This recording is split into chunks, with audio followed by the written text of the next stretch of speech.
मैथिली आ भोजपुरी के सबसे नीक चैनल एपी प्रोडक्शन दरभंगा के एखनई लाल बटन दबाकर सब्सक्राइब करू और घंटी के निशान बटन के जरूर दबाओ ताकि नव नव ऑडियो आ वीडियो अहाँ सब लग तुरंत पहुँच सके।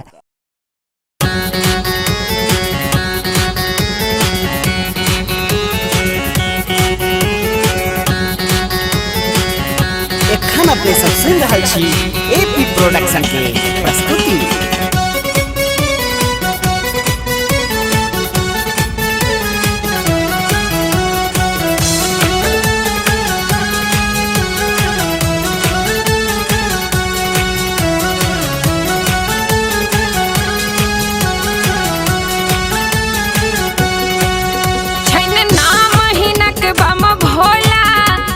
चाहिए ने भांगक गोला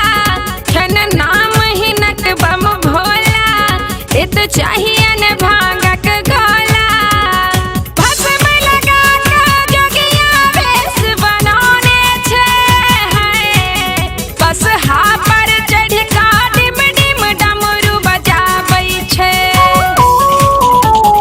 भस्म लगा के जोगिया वेश बनाने छे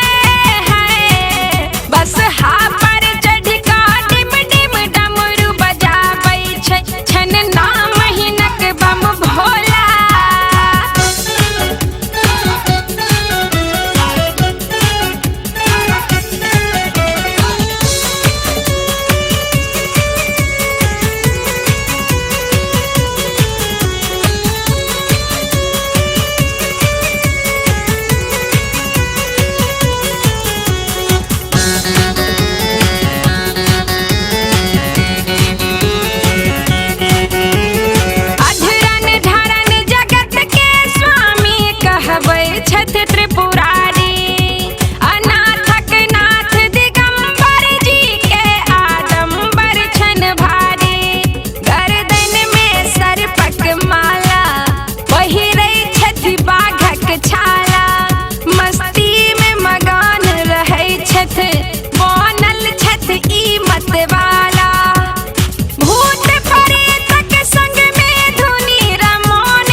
हिनका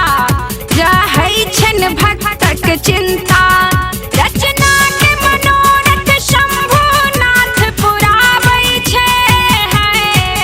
बस हा पर चढ़ का डिम डिम डमरू बजाबै छै भस्म लगा के जोगिया वेश बनाने छै बस हा पर चढ़ का डिम डिम डमरू बजाबै छै छन नाम हिनक बम भोला